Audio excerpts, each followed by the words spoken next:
बिस्मिल्लाहिर्रहमानिर्रहीम। दिलो जान कुर्बान आका सल्लल्लाहु अलैहि वसल्लम पर ईरान ने जो उसकी सलामती और सिक्योरिटी का मसला था, अमेरिका ने उस पर हमला कर दिया, जिसका खदशा ज़ाहिर किया जा रहा था। और ये हमला ट्रंप ने जब उसको नोबेल इनाम के लिए नामज़द किया जा रहा था, महज 24 घंटे के बाद उसने ये अटैक कर दिया। ईरान ने जवाबन धमकी दी है कि वो अपनाए हरमस को बंद करने जा रहा है। उनकी पार्लियामेंट ने इसकी मंजूरी दे दी है और अब उनकी कैबिनेट में ये फैसला जा रहा है और लगता ये है कि कैबिनेट भी मंजूरी दे देगी और उसके बाद ईरान इस फैसले पर अमल दरामद करेगा। आबनाए हरमस ये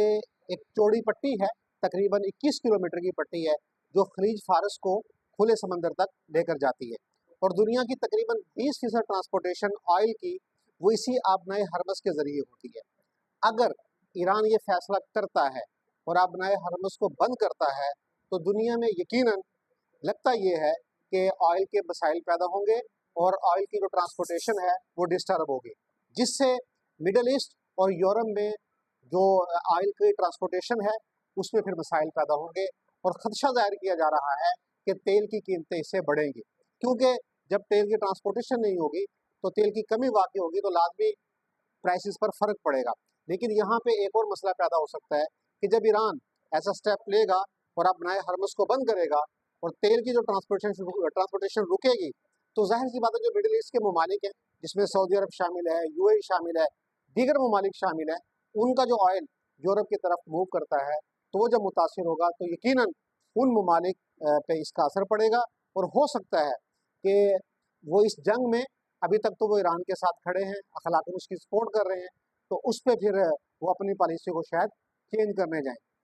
जिसके लिए ईरान को सफारती तौर पर भी मुश्किलात पेश आएंगी। लेकिन मसला ये है कि अमेरिका अपना पत्ता खेल चुका है और अमेरिकन जो धमकी दी थी ट्रंप ने, वो उस पर अमल दरामद कर चुका है। अब ईरान के पास कोई ऑप्शन नहीं है। अगर वो खामोशी इख्तियार करता है तो ईरान की सलामती शदीद ख़तरे में है और अमेरिका और इसराइल वो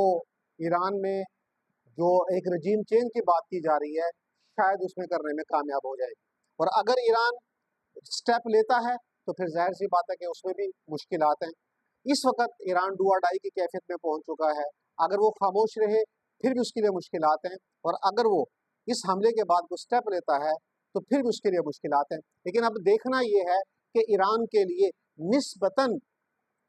आसान रास्ता कौन सा है। मेरा ये ख्याल है कि अगर वो खामोशी इख्तियार करता है तो उसकी सॉवरेंटी, उसकी सलामती, उसकी खुद मुख्तियारी वो ख़तरे में पड़ जाएगी और वहाँ पर रजीम चेंज हो जाएगी, जिससे अमेरिका को वहाँ पे दाखिल होने में आसानी होगी। और अगर ईरान रेजिस्ट करता है, मुज़ाहमत करता है, तो उसमें मुज़ाहमत में कि अपने हरमस को रोकना भी है, दीगर इक़दामात भी हैं, तो उसमें ईरान कम अज़ कम अपनी सॉवरेंटी को बरकरार रखने के लिए एक